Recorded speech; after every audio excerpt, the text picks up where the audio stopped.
अरे शीतली बेअरिया शीतल दूजे पनिया कब दे बदेवता तू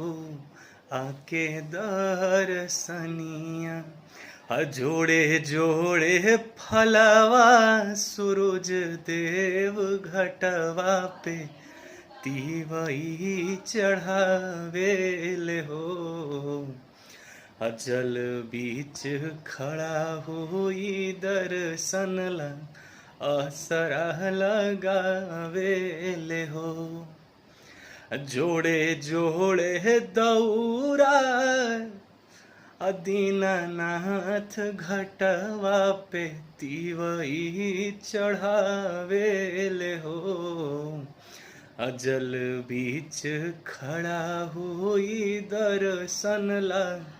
आसरा लगावेले हो।